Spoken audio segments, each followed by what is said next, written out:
Bisa nggak? Berarti kan dia nggak bisa masuk kan bisa. Oh, aku langsung dari sini ya.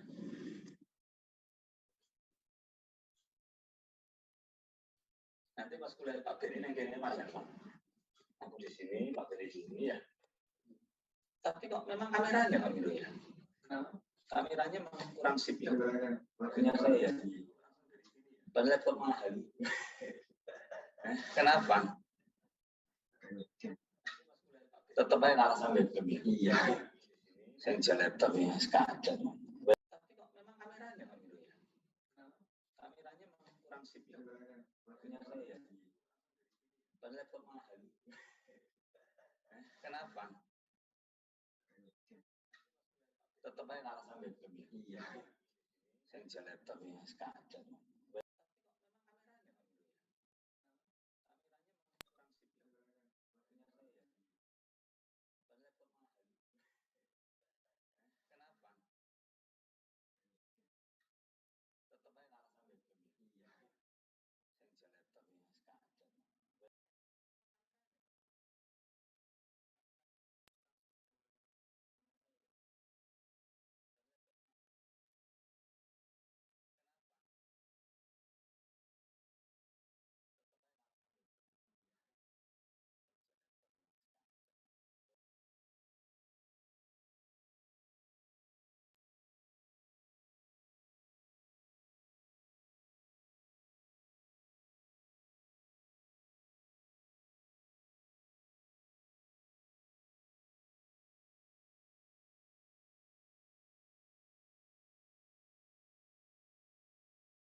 Ya, good afternoon, Mr. Benny. Selamat sore. Mr. Benny, selamat sore. Selamat sore, Pak Suseno. Ya. Selamat sore, Pak. Yes, good afternoon. How are you today? Fine, Pak. Alhamdulillah. Oke, Mr. Benny. Ini adik-adik mahasiswa peserta kuliah kewirausahaan. There is 7 class, ya. About 300. Yeah, 300. The participant for international this lecture, ya. Jadi nanti hari ini luar biasa ini. Nanti kami minta Pak Benny bisa Recording in progress. Ya, memberikan gambaran tentang bagaimana kira-kira karakter yang harus dibangun oleh seorang entrepreneur di era industri 4.0 ini. Kira-kira demikian. Okay, we can start. Pak Miro. Okay, good afternoon, Honorable Professor Benny Tjahjono, and the lecturer and directors of UB Vocational Faculty, and the student are participating in the international guest lecture. We would like to express our gratitude to God Almighty because today we are able to attend the international guest lecture together. Thank you to all participants who have joined in this Zoom link to take part in the international guest lecture on entrepreneurship. There has been Professor from Coventry University, England, Mr. Benny Tjahjono. Good afternoon, sir. Good afternoon. Yes, welcome to international guest lecture on entrepreneurship courses. Today, Mr. Benny will give a material entitled Entrepreneurship Characteristic in the Industrial Era 5.0. And Mr. Benny has 1 hour with us to discuss how to model of the character of entrepreneur must have in this digital era. However, first I will read out Mr. Benny curriculum vitae, the name of Professor Benny Tjahjono from the Research Center for Business in Society, Coventry University, Great Britain. Mr. Benny is a professor of sustainability and supply chain management and the co-leader of the sustainable production and consumption cluster at the Center for Business in Society. His research track record has been demonstrated by winning a number of research grants from the Engineering and Physical Research Council, Economic and Social Research Council, Academy of Medical Sciences, Innovate UK, European Union, overseas funding agencies, and directly from the UK industry sector. I think Mr. Benny has the many experience for the cooperation, for research, especially for applied research. Okay, Mr. Benny is welcome to give a guest lecture and continue with question and answer session. Time is yours. Monggo. Thank you, Pak Suseno. Good morning, UK time. Good afternoon, Indonesia time to everyone in Indonesia. My name is Benny Tjahjono. I am a professor in sustainability and supply chain management at Coventry University in the UK. So allow me to share my slide first, then I continue my my presentation. So that's the thing. Share sound. Share. Yes. Okay. So hopefully you can see my big slide. One big slide. Yeah. Yes. So it's a great honor and pleasure for me to be invited to deliver this guest lecture to all of you, adik-adik mahasiswa and Bapak Ibu sekalian. I hope I see you in good health Yes, In the middle of a pandemic like this, we're always hoping that everybody is in good health. yes, I mean, So it's mentioned early on by Dr. Tjahjono that this is about entrepreneurship class. yes, So I will touch upon that area. yes. Pak Suseno, would that be okay if you could mute? Because there is a Okay, okay, yes, yes. noise behind you. Ah, that's much better now. Thank you. Sorry about that. There's a noise coming from your side. So yeah, it's mentioned and Pak Suseno early on that this lecture is to do with entrepreneurship, but I deliberately do not want to go into the detail of that because entrepreneurship is very wide. It's very broad, and what I wanted to do, however, is to cut across my expertise in supply chain management and circular economy and its relationship to entrepreneurship. However, you will see the sort of characteristics of entrepreneurs that you need, or that has to be present in order for you to be able to run this supply chain or businesses. Okay, so for that reason, the title of my presentation or my lecture is called Demystifying Supply Chain Innovation, and I would like to see the implications of the so-called circular business models. Before I move on to the main lectures, let me take a look at the context of this. And obviously, the context of the whole thing, including these lectures, is about Merdeka Belajar. And I'm very pleased to be able to join the initiative being promoted by our minister, Pak Nadiem Makarim, who proposed the idea of everyone of you, every single individuals should have a freedom in terms of learning, in terms of receiving what they wanted to learn. The idea is that then looking into a number of activities here, be they internship with industry, and for those who are, I'm sure you are now very familiar with the ISMA for Vokasi, ISMA 4, and Coventry University is one of the universities who is participating and to become one of the hosts university, whereby then you can join us to work in our project, our industry project.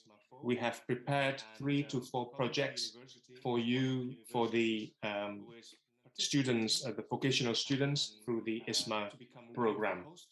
So we also have some, as a consequence of that program, we also offer the opportunity for a student exchange to allow you to work with us in our laboratory, for example, as well as doing an independent learning or independent study. So the question is that why would our minister really concern? Why would he be concerned on these issues? One of the reasons is because of this. This is a very common, typical shape of skills that the future of students should have.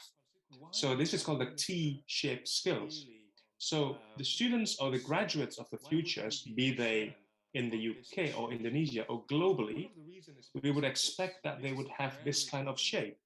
Yeah, certainly you would need to have a deep, or you need to have a depth in terms of your discipline and expertise. But to be successful in the future, you also need to have the breadth of that, the width of the other discipline. So this is the cross-discipline expertise. So by having or by participating in Merdeka Belajar, then we would hope that all of you would have this kind of shape, this kind of skill shape, which then will be beneficial for you if you want to compete, not only within the Indonesian market, but also in ASEAN or Asia or even worldwide markets, because this is what we expect our students at Coventry University and any other students in the UK to have when they graduated from our university. So whatever you learn, whatever you hear today, please absorb it, and you will see how, and please use it to your own benefits, so that then you can see, oh, there is something new here that I've never learned maybe in my subject, but I'm pretty sure that will be useful when you go into the real world. So a short introduction of Coventry University. We are also an ex-polytechnic. We are also started off as a vocational focused education institutions. We only changed our name to university in 1992, and that's why we were known as the so-called modern university or post-92 university. But despite our young age, we also received a lot of accolades, a lot of awards, from different bodies for being most of the forward-looking modern universities in the UK. Our location, so obviously we located in the city of Coventry. The city of Coventry itself is located in the Midlands, the so-called Midlands, in the middle of England, of course. And we are only about 10 minutes away from Birmingham Airport. So Birmingham Airport serves Indonesian markets through Emirates, Qatar Airlines, and also Turkish Airlines. So this airport is very popular for Indonesian students who are studying either in Coventry University, Warwick University, or Birmingham University. So yeah, it's very handy. We are also about an hour away from London. It's not too far. And we are, as you can see here, in the main line of Manchester and Liverpool, and also Glasgow and Edinburgh in Scotland. So if you are visiting the UK and if you only want to watch Manchester City, Manchester United, Liverpool, or Everton, then choosing Coventry is not a bad idea. Because you can also visit other teams in London, Chelsea, Arsenal, and other teams in London. So if you are visiting the UK, Coventry University has, let me see, 5 campuses now around the world. We have 2 campuses in London, 1 in Coventry, of course, and then 1 in Scarborough, and 1 in Poland. So we have a Polish campus. And also we are thinking now to open different campuses in different continents. We also have entrepreneurial arms. We are talking about this an entrepreneurship class. So we have also, as an entrepreneurial universities, we also have an entrepreneurship arms. For example, Coventry Enterprise Limited. This is the consulting companies, as well as CU, or Coventry University Services Limited. So these 2 are the entrepreneurial or entrepreneurship arms of the university. We also keep our tradition, our tradition as a vocational education providers through the Coventry University College. So in the UK, students who completed Wajib Belajar is SMA. They finish SMA and then they can choose whether they wanted to go to university route or they want to go to vocational route. Those who wanted to go to vocational route, then they usually choose college. Yeah, in these colleges, then they learn all these vocational skills. We also have social enterprise. Coventry University is a quite big university. There are about 40,000 students altogether, of which 7,000 internationally, coming from more than 100 countries. We have about 3,500 staff members, and we invest quite heavily these days for laboratories, for buildings, and other infrastructures. As Suseno mentioned early on, I'm working at the Center for Business and Society, one of the 16 research centers in the university. Center for Business and Society is obviously very closely related or very closely associated with the Coventry Business School. And within the Center for Business and Society, I lead the center, or the cluster rather, called sustainable production and consumption. So I just put here the URL. So if you're interested in looking into what we are working on, what company projects I'm working on, then feel free to check the website. The sustainable production and consumption cluster is actually inspired by the United Nations Sustainable Development Goals number 12, which is called Responsible Consumption and Production. And as you all know, the goal, or this goal promotes the consumption of resources and production of goods that meets the current needs of our generation, our need, you and me, but also without jeopardizing, without compromising the needs of our children, our grandchildren in the future. Yeah. So that's the main goals of our clusters. In the clusters, there are about 10 active researchers. In the centers, we have about 40 to 50 active researchers, so about 10 researchers per cluster. So in our clusters, certainly we are looking into issues, or we're looking into topics such as supply chain management, looking into sustainability, circular economy. And for that reason, I would like to then introduce the term supply chain management to all of you. You may have heard it, but let's take a look at supply chain management. So for me, supply chain management is there's no more or no less than a relationship, a link between supplier and the customers. In this particular slide, you can, oops, too far. In this particular slide, you can see that there's a customers coming to the shop buying dates, lots of dates. And this is typically in the Ramadan period that we had a couple of weeks ago. And as you can see, the moment the customer demand, then the supplier fulfill that demand, we can say that the goal of supply chain is achieved. So one customer being served by one supplier, that constitutes one part of the chain. Yeah. So you have lots of chain. So if I then combine the chain all together, if you look at the chain between customer and retailer, and then the retailer will also buy from a bigger retailer or from distributors.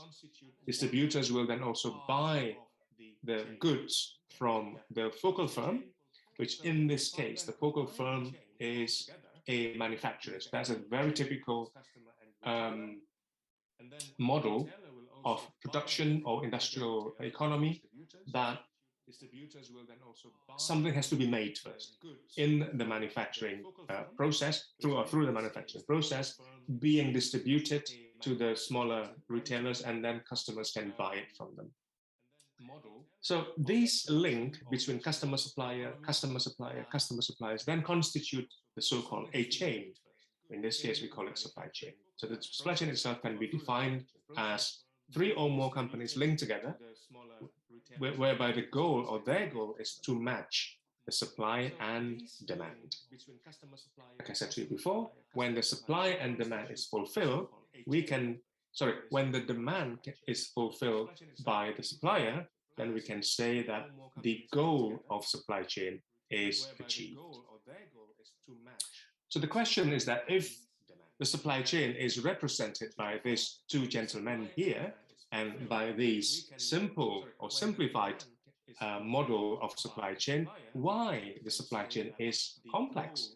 And the supply chain exists since the trading. Yeah? But every time we always be faced by the same problems or the same issues or the same complexity. So the first reason is that although the basic model of supply chain consists of one supplier and one customers, in reality, one supplier can certainly supply to many customers, and one customers can also buy from many suppliers. So in reality, it is not about chain, but rather it's about network. And when we talk about network, the complexity can increase dramatically, significantly. Secondly, within this network itself, there is this the so-called demand amplification. Demand amplification means that demand at one side will be amplified, yeah, when they are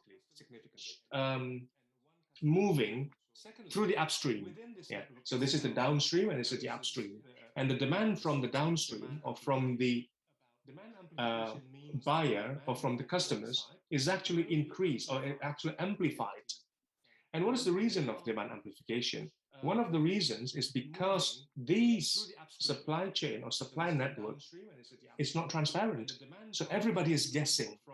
Yeah, everybody is guessing. So for example, this shop here is guessing there is a change in the customer demand, then obviously they think, oh, the customers now want more, and therefore I will order more. And because of that change that is sensed by these manufacturers, they were thinking, oh, let's make more because my distributors or my distribution centers ask for some more. Imagine if this amplification occurs in the whole network, then the cost involved in that will be high. Yeah. So as you probably realize also that the reason why one way of mitigating this problem of amplification is by using an inventory system. So inventory system is actually absorb the uncertainty of this demand amplification. And the third one is actually a bit more simple in the sense that the reason why supply chain is complex, because the customer demand is also complex. The customer is resek in Indonesian. And the reason why they are rewel or resek is because the customers always want the good quality product. Yeah, it's obvious. And then so if you imagine this is a Coke or Coca-Cola, they always want that the Coke has to taste like Coke, not Pepsi, not Fanta. And in addition to good quality Coke that they expect, the Coke has to be immediately available. If they are thirsty, then they want to drink Coke there and then. And finally, the Coke has to be reasonably priced, yeah, reasonably low cost. So the good quality, available immediately, and low cost is actually really complex demand. Yeah. And I'm telling you why. Let's take a look at the first one. When we ensure the quality of the product so that our customers can drink good quality Coke, we then need to ensure that our production process is actually good, is actually high quality. Yeah. But the production process will also depend on the quality of raw materials, right? Because if we do not have good quality raw materials, then we do not have good quality products.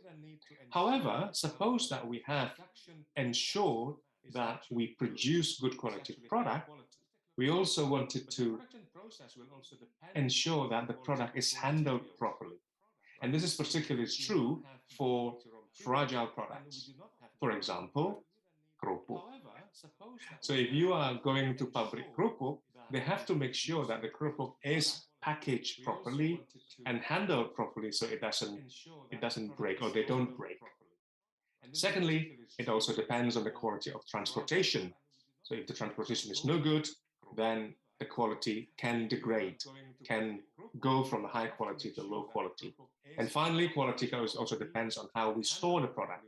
And this is particularly true for product with short lifetime or product, or what we call it perishable products, for example, fruits and veg, meat, fish, and so on. Okay, so the reason why supply chain complex is because companies have to ensure that the quality remains the same right from the product is being made until the product going through the channel of distribution and reaching the customers.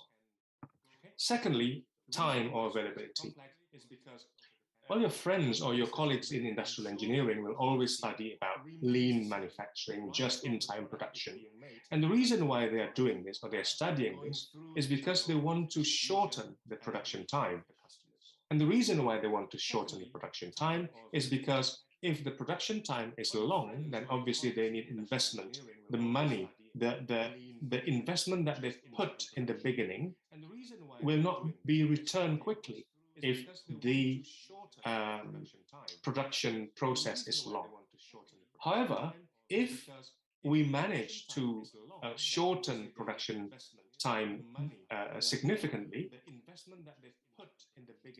it also depends on the time to handle the products inside the warehouse, because when the product is going through the distribution channels, reaching the retail, then there is time needed for that. And that's the reason why the Indonesian government, starting from, I don't know, 2014, if I can remember, put a lot of emphasis on building infrastructure, because infrastructure is very, very important.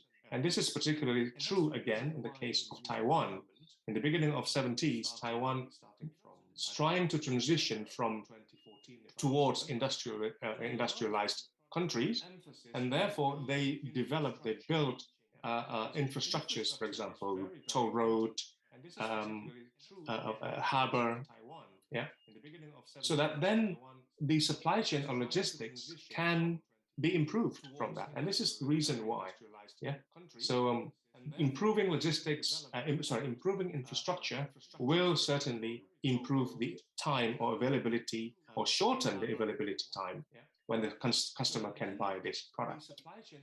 Finally, cost, of course. The cost of product will depend mainly on the cost of raw materials and production processes. However, there are other costs that also determine the cost of the product. So, for example, the cost of transportation, the cost of warehouse, the cost of labor to handle the product, the cost of storing the product, the cost of insurance, as well as cost of inventory. So I hope by now you realize, all in all, we're talking about cost, quality, and delivery of QCD, quality, cost, and delivery.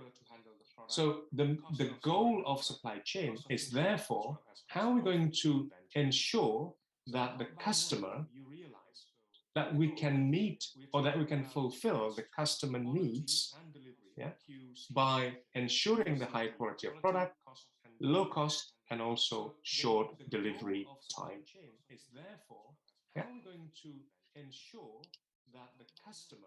Here we go.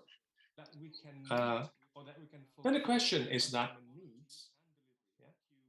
although we know what we want to do, oftentimes that it's not easy to achieve this goal, to improve quality or to maintain the quality, reduce cost, as well as reduce the delivery time. And the reason for that is because we have disturbances to our supply chain. Right? There are lots of disturbances in our supply chain.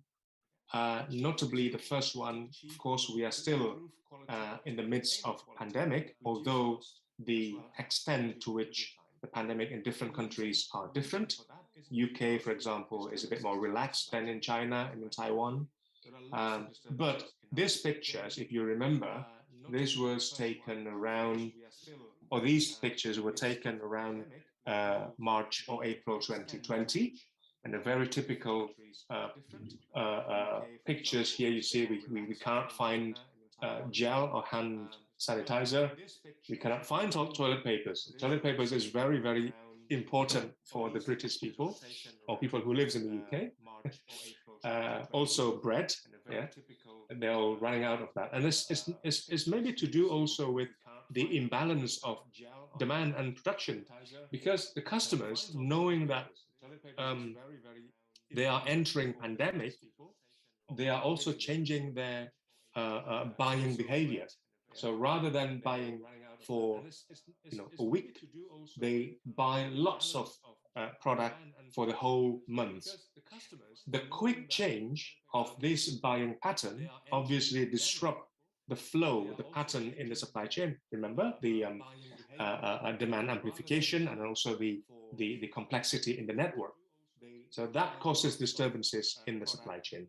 Number two, I don't know if you remember, if you're Texas is a hot country, but in the winter 2021, they were hit badly with the snow, with the ice. And because they are not prepared for these disturbances, ice and snow, there are many chip or many electronic companies producing chip and integrated circuits. They actually closed down because of the shortage of electricity. The problem then is that any companies using that very cheap IC or integrated circuits, they have to be close to. For example, these screen or LCD or LED companies, they cannot produce. Even car in the UK nowadays still was affected by that. So if you cannot buy cars quickly now, because car nowadays, they've got lots of components, electronic components, and therefore they are dependent on these integrated circuits. The next disturbance is, of course, this Suez Canal, if you remember, around March 2021, that then blocked the whole, this huge ship blocking the Suez Canal, which means that other ships cannot get through, which means that the link between the Europe and the Asia was completely disrupted by this Suez Canal disaster. But what's interesting is that in the UK, in the summer last year, we have the so-called right to repair law being put in place.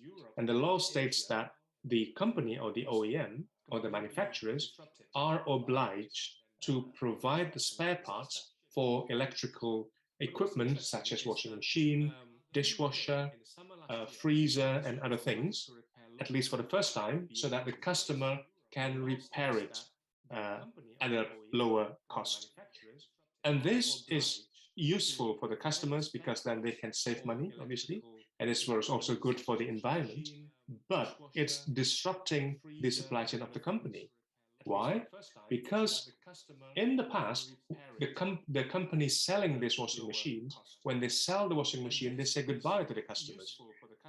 Hey, customers, it's my washing machine, you buy it, goodbye. But now they have to support the customers with the spare parts, and therefore their supply chain may be disrupted by that. The last disruptions of supply chain is the new business model, the so-called product service systems, or PSS. There are companies doing product service systems, for example, Rolls-Royce selling the engines, the aircraft engines. They are no longer selling the aircraft engines to the airlines, but rather they are selling the hour of the engines. Xerox used to be selling the photocopy machine. Now they are selling per print or per copy. Yeah, so that's product service system. So this is an illustration of product service systems. For example, a contractor, a customer, they usually or traditionally purchase a tractor or an excavator to dig a hole. So what the contractor do is, of course, buy or pay the manufacturers, and as a result, they've got the excavator. And when they've got this excavator, the customer or the contractor can dig a hole. Yeah. But because this excavator belongs to the customer, then the customer will need to monitor the condition of the asset or tractor. The customer also has to maintain the tractor. They have to provide or to buy the spare parts, and even they have to dispose. They have to throw away when the tractor is reaching its end of life.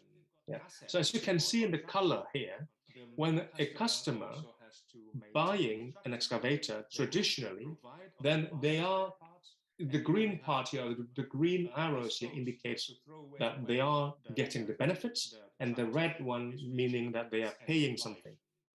Okay, but imagine now that the customers is buying the capability rather than buying the physical asset. Yeah, so the customer has a need to dig a hole, and therefore they pay the companies or the manufacturers to buy the capabilities of the tractor or to buy the hole itself. Yeah? And with this tractor, for example, then the customer can use to dig a hole or dig a couple of holes and finish the project. But because the ownership of this tractor remains with the manufacturers, then the customer is no longer responsible to monitor, to maintain, or to provide spare parts. And this extra responsibility and overhead costs are paid by the ownership.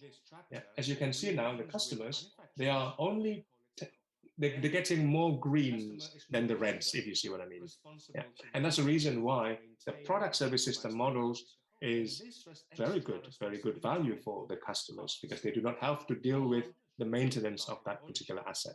And that's true in the case of, for example, like I said to you before, Rolls-Royce. Nowadays, Rolls-Royce are selling product service systems or selling the usage of this aircraft engine to British Airways, for example, on the basis of product service systems, so that British Airways no longer required to maintain or service these engines. So that's the idea of product service systems. You might be thinking, oh yeah, of course it will work, because these aircraft engines are so expensive. This tractor is really expensive, and the track is also expensive. The question is, would simple products such as windows can also be sold as product service systems? Well, the answer is yes, it is possible. So this project, in collaboration with a number of universities in Europe, TU Delft, KU Leuven in Belgium, Aachen in Germany, we're looking into ways of reusing and recycling the frames of these windows, so that we achieve our goal that the windows can now be fashionable, which means that the window can be replaced, can be changed regularly, becoming fashion, but yet we still maintain the sustainability of it. So we need to find a way on how to recover metals in the industry or the window or facade industry. And one way to do that is by making facade or windows as a service, by leasing it to the owners of these, not only the whole building, but also the owner of the apartments maybe. Yeah. So you have that kind of business models and supply chain principles of reverse logistics. And by the way, this is how each window will look like. So each window is actually more than a window. It could have other features. For example, this can be built, the photovoltaic, the PV, can be built in this window, so therefore the window can generate electricity. The window can have a fancy solar controlled glass, as well as can generate heating. Yeah. So that's the advanced feature of these windows. Right, so what has changed? When we moved from a traditional business model to product service model, there has to be change in our supply chain. So, as I mentioned before, supply chain, or the goal of supply chain, is to ensure that the customer receive or fulfill, or we can fulfill the demand of our customers at the lowest possible cost. And therefore, supply chain is well known, or known as the so-called cost center, because traditionally supply chain will only deliver and not selling, is only delivering the product from factories to the customers. And their goal is therefore to reduce the cost. Now, if you imagine now the product service business model, it requires supply chain innovation, because there are a lot more that can happen in the supply chain, because the supply chain now becomes more complex, and there are more businesses can be built surrounding the supply chain. And therefore, it is very important to imagine a new type of supply chain that can promote innovation and also entrepreneurial activities around the supply chain. So let me give you an illustration of what we meant by the change in the supply chain. So remember this model here. Yeah, the model, the traditional supply chain whereby manufacturer make a product and then deliver it to their distribution channels, to the retailer before the product is reaching the customers.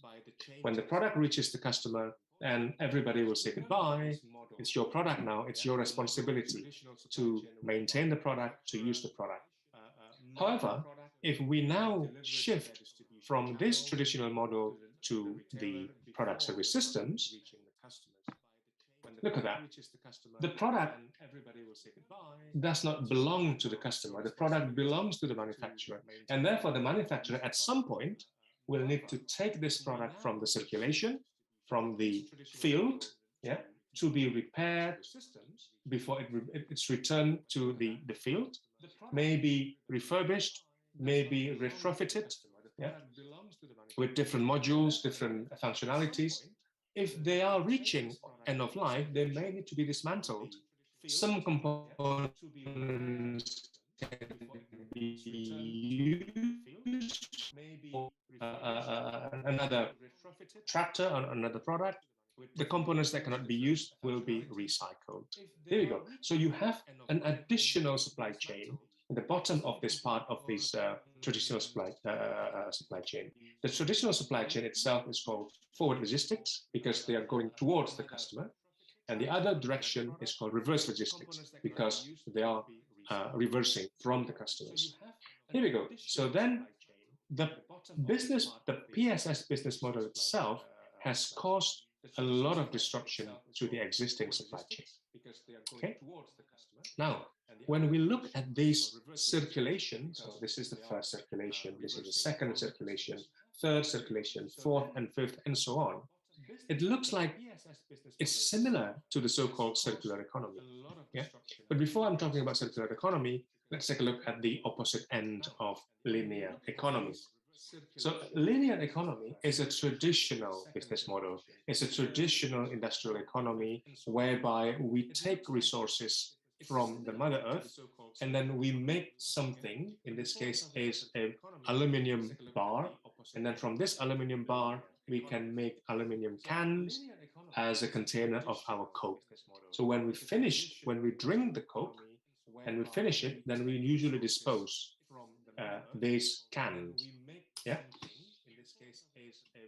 And as you imagine, this linear economy model is a model that relies on short product life, so that then the customer will buy more. And this is the reason, and the reason is because of the availability of cheap and easily accessible raw materials, yeah, which is certainly not sustainable. What is more sustainable is that when we finish with the life, so that then the customer will buy more. And this is the reason, and the reason is because of the availability of cheap and easily accessible raw materials. Or immediately we can reuse it, then we can reuse. We can return to the circulation. If we cannot reuse immediately, we have to repair it a little bit, then we do that. If we cannot repair, then we remake or we remanufacture. Yeah. Then we go to the last circle or last cycle, which is called recycle. And as you can see here, the further away a circle from the collection point, it means that the product needs a lot more effort. Yeah. Obviously, reusing things is the least effort because almost there is no effort. So this is illustrating the so-called circular economy. Now, circular economy, there are three main principles of circular economy that supports the industrial economy that is restorative. It means that the product can be restored, or regenerative, because we can regenerate the product. And to support restorative and regenerative, the main principles of circular economy is that it has to minimize the consumption of raw materials, which in this case is a finite resource. So if we do not need a part, if we do not need a product, can we delay production of that product? So that's the principle of minimizing the consumption by delaying the production. And secondly, if we need a product, then we aim to use that product at its their highest utility and value. So we want to recirculate the product as much as possible. And finally, if we cannot use the product, we need to make sure that the product doesn't end up in landfill or incineration. Okay, so there's these three principles of circular economy. Now, talking about circular economy, the important thing is that there is a foundation called Ellen MacArthur Foundation in the UK. Please take a look at the website. It's very, very useful website if you want to learn about circular economy. Now, Ellen MacArthur Foundation developed this diagram to illustrate the circular economy. We call them butterfly diagram of circular economy. So according to this diagram, there are two sides. The right-hand side, the blue one, this illustrates the circle or the cycle of the so-called technical nutrient. Technical nutrient including electrical products, is mouse, computers, mobile phones. So these are all considered as technical nutrients or technical materials. As you imagine, the focus of this circulation in this cycle is to optimize the circulation. So the product can be maintained, reused, refurbished, and recycled throughout their journey of life. Product being manufactured and then given to the customers. The focus on the left-hand side, however, is slightly different because the left-hand side is called biological materials, and it is difficult to recycle or recirculate biological nutrients or materials. The best that they can do is to do the cascading. The cascading. For example, you are dealing with fresh agriculture product, chilies, for example. So if you don't have a good preservation system, then the chili will have a very short lifetime.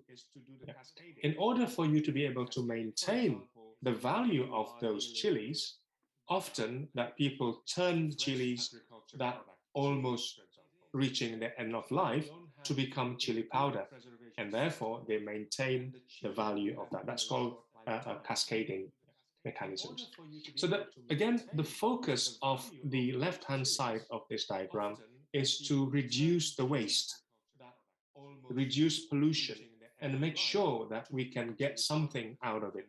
So, for example, if you are throwing away or littering biological or organic materials or organic waste, then that organic waste can be collected into this anaerobic digestion system or composting that can be turned into gas, methane gas that we can use for other purposes.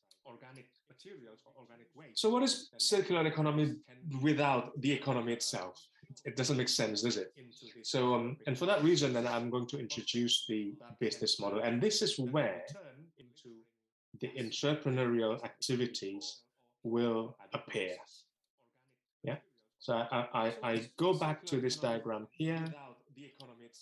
The top area, the forward logistic, the traditional supply chain, very little in terms of entrepreneurial activities there. However, in the bottom part, there are a huge amount of potential for entrepreneurial activities. For instance, repairing. You are becoming the third party, you are the suppliers of these manufacturers. You can collaborate with this being their preferred repairer. If you want to refurbish, it's similar. If you want to dismantle, it's also similar. So you are, in fact, working on behalf of the manufacturer to dismantle their products. And therefore, it's important to understand the different types of business models in circular economy. There are many, actually. There are many business models in circular economy, but I picked the most frequent one. I picked 5 most frequent models of circular economy. So the first one is called dematerialization. Dematerialization. It means that you want to take away the material, the physical materials from a product whenever possible. For instance, in the past, we are watching movies using VCD, DVD, or Blu-ray. Nowadays, many of us, we don't buy DVDs anymore. We don't buy Blu-ray anymore, but rather we are paying Netflix so that then we can watch movies. So the movie itself is a product that is delivered without the materials. So that's the business model of circular economy. Similarly, we used to read news from paper, and therefore this is called newspaper. But now we're reading news from our gadgets, from our smart devices, including computers. Again, we are delivering something without the need to have the materials. So that's the dematerial business model. The second model of circular economy is the product or service on demand. And this is particularly true in the case of, to support the first principle of circular economy. Remember, I said earlier that the first principle of circular economy that we have to minimize the consumption of finite resources. So the model of product service on demand means that we only produce product when it's needed by our customers. In the past, this is very difficult because we have to deal with the economic of scale, and therefore factories will tend to make or tend to manufacture products in large quantity, because otherwise they have to incur lots of cost in terms of production. However, nowadays with the advancement of 3D printing and also additive manufacturing, now it is possible to produce these parts only on demand, only when our customers needs it. This 3D printing and additive manufacturing will also support the so-called distributed manufacturing. The opposite of distributed manufacturing is centralized manufacturing. For example, if we have a product made in UK and the factory has to be in the UK, for example, Brompton bicycles.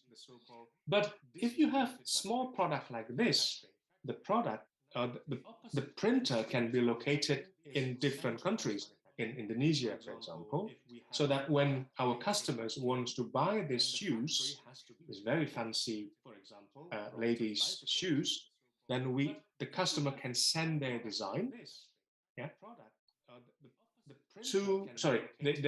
the maker of the shoes can send the file of the shoes to the printer in Indonesia, and therefore they reduce a lot of cost and also transportation time by doing that. So the next slide that you see is a video of a machine that can print metal, ranging from copper to stainless steel. And this kind of printer is amazing because there are many companies that are using it at the moment, including many of the Formula One teams using this kind of printer. So metal powdered are actually printed by this printer before the product probably has to undergo a heat treatment to make it stronger. Because as you can see, now you can make only one part, pretty quickly. The next model is recovery of secondary raw materials and byproducts. And this is, for me, it's the most traditional business model of circular economy. And is very common in developing countries, in Indonesia, for example. So a long time ago, we already work with secondary materials, secondary products, pasar loak. They are all selling, secondary parts, and therefore this model is perhaps the most common model in circular economy. So, for example, plastic bottles being turned into plastic bottle recycled into fleece jacket and fibers for shoe lining. the next business model is repair, refurbish, remanufacture, and recondition. And again, this is not something brand new, because since the jet engines were invented, there had always been a process of overhaul, because the engine, the life of the engine can reach 20 years, yeah, and therefore the engine has to be maintained. And the maintenance of this engine is considered as repair, refurbish, and remanufacture business model.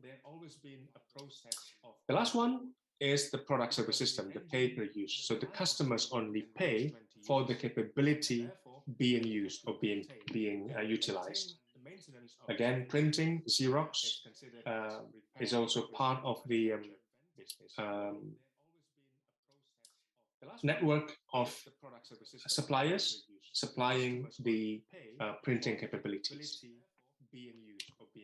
Okay, so that's towards the end of our presentation now. So then, before I close this lecture, what I wanted to summarize a little bit.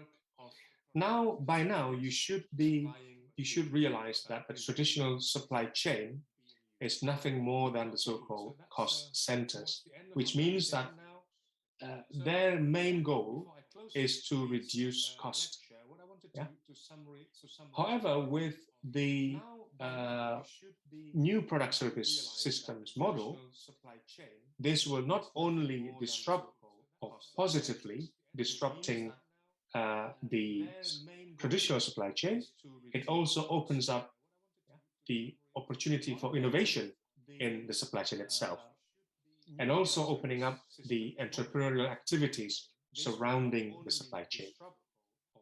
Now, having an entrepreneurial supply chain and innovation, it will then add value to the whole supply chain and generate the revenue for people who wants to join the supply chain, the PSS supply chain, for example, the supply chain owned by Rolls-Royce, supply chain owned by Xerox, and so on.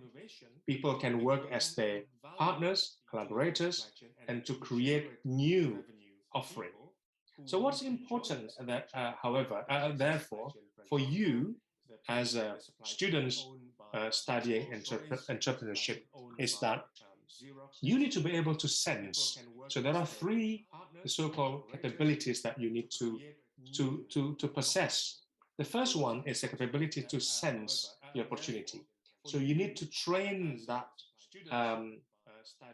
skills on how to sense whether there is a potential entrepreneurial activities or potential revenue generation that can be generated. And secondly, once you are able to sense, you need to be able to reap or to get or to capture those opportunities. Yeah. So capturing the opportunity itself, including being able to sell the product, being able to find the customers. Yeah. So you, for example, you sense that there is the opportunity to sell this type of new batteries because you invent these new batteries. You know you have that sense, but then you need to be able to capture the opportunity that you can sell this battery to your potential customers. And more often, when you have that sense and capturing capabilities, then you often need to be able to configure, to be able to collaborate and work together with either your supply chain, your customer, or your suppliers, as well as your business partners. Yeah, so these three capabilities is called the dynamic capabilities of a company. Ability to sense business opportunity, ability to capture the opportunity, and capability to reconfigure resources in order to capture those opportunities. So which means that if you have those capabilities, then the traditional supply chain can shift more easily, more smoothly towards the circular supply chain and the service supply chain, where the main goals are creating value to the customers in addition to ensuring the high quality of the product, the low cost of the product, and the quick delivery of the product. Okay, and for these, we will need some archetypal service supply chain that I will probably cover in my next talk or my next lecture. Well, with that, I thank you very much for listening to my presentations, and I do hope that you can learn from this. It might be completely new for you, so I'm just hoping that you are open-minded to it, and I would like to invite you if you have more questions. Thank you very much. Yes, thank you very much, Mr. Benny. I think it's very interesting material presented by Mr. Benny today. We know how information technology has changed business models. This create many new opportunities for growth of entrepreneurship. And yes, it changed the relationship model between what is the economic parties, public and distributor. This is the what is the chain of relationship. Okay. Maybe any question for the participant? Because Mr. Benny has limited time because he has will have another meeting. Okay, maybe once or two question maybe from the participant. You can raise hand or use the chat room. Okay. There is a question by SMS, Mr. Benny. Which what this the business modern business, Mr. Benny explained that the change the value of service, the product be valued by the service, like mesin cuci, like that. Yeah. This is not a physical value. We and the customer will will pay, but the services this machine. This is determining the how the price for this machine. And the question is, what is the what is the determinant the customer will buy machine? Yeah. For example, like washing machine. The physical factor on the service factor. What is the determining factor, Mr. Benny? Okay. Thank you, Pak Suseno, and whoever asked this question. A very good question. I have to think about it. Yes. So in my opinion is this. The product service systems business model works really well traditionally with high value products, with long life cycle, long lifetime, maybe 15, 20 years, and requires frequent maintenance. So high value means expensive. Long cycle means long. And finally, the third one is requiring continuous maintenance. So that's the first characteristic, or first set of characteristics. However, what's interesting is this. Nowadays, customers are faced with decisions. Should I buy or shall I lease? Shall I rent? Shall I buy? There are companies who are providing washing services, for example, campus accommodation, communal area in apartments. Yeah, they all have washing machines facilities there nowadays. For them, certainly providing leased or service of washing is more profitable. Yeah. So the type of washing machine that they sell is also the high-end washing machine that lasts a long time and therefore more expensive.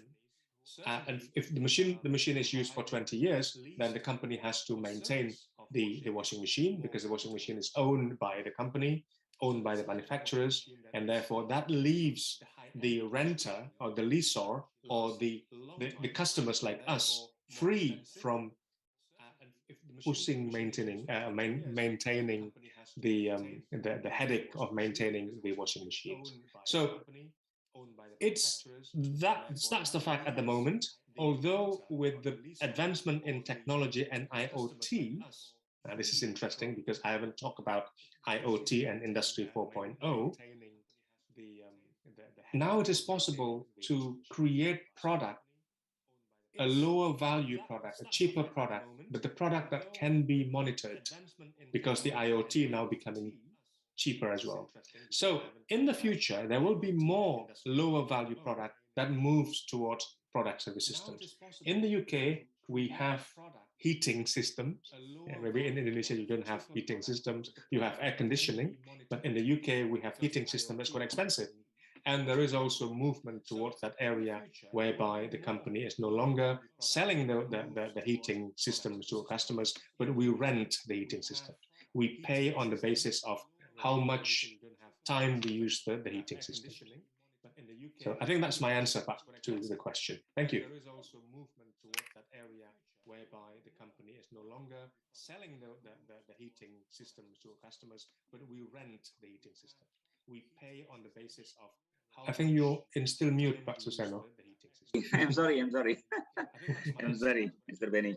And there is the other question, one question last. Oh. In the modern era, product life cycle are getting shorter. Will this have an impact on the business model, Mr. Benny? That's true, and that's the problem. I mean, in the last few years, there is a movement towards extending simply because the raw materials is getting limited nowadays. Yeah, countries like UK, Europe, we don't have raw materials, we don't have resources. So we depend on Africa, depends on Asia for that. And therefore, they are changing their mindset now. Let's make our product last longer. Yeah, and we can get in the past we say, okay, let's make our product shorter so that the customer can buy more our products and we can get the revenue. But nowadays they are changing that mindset that let's make the product long. We do not sell the product, but we rent the product to our customers. So we get the revenue from renting our product instead of selling the product to customers. But nowadays they are changing that. So that's what's happening nowadays in the modern world. It's moving. It's still moving towards that direction, and that's especially also true in the case of EV, electric vehicle. Electric vehicle is expensive, and therefore people in the future is more and more likely to rent the car rather than owning the car. Yes. Okay, I think it's very interesting topics for today. Okay, sir. Thank you very much for your sharing knowledge. And, yes, and yeah, sharing for your knowledge and experience. Okay, all of the participants. I think that's a very interesting topic, and this is I think the future business model. I think, yeah. And thank you for your attending for this lecture. And for Mr. Benny, success always for you. Thanks you very much, and see you next time. See you next time, Pak Seno. Yes. Terima kasih adik-adik mahasiswa semua sudah mendengarkan kuliah. Pesan saya, yang belum mendaftar ISMAVO, silakan mendaftar. Ini kesempatan yang luar biasa disediakan oleh pemerintah Indonesia. Pertama kali dalam sejarah. Amin. Siap. Saya tunggu kedatangan adik-adik di UK dan Pak Seno juga suatu hari. Siap. Terima kasih, Pak Benny. Sampai lain kali. Salam untuk Pak Benny dan keluarga. Baik, selamat sore. Selamat sore. Oke, adik-adik, luar biasa materi hari ini. Ya, jadi bagaimana teknologi information, ya, informasi teknologi itu will changes the business model. Ya, dari disampaikan dengan sangat clearly, dengan jelas, ya, bahwa akan muncul opportunity baru, ya, new opportunities on this business, on the entrepreneur, ya.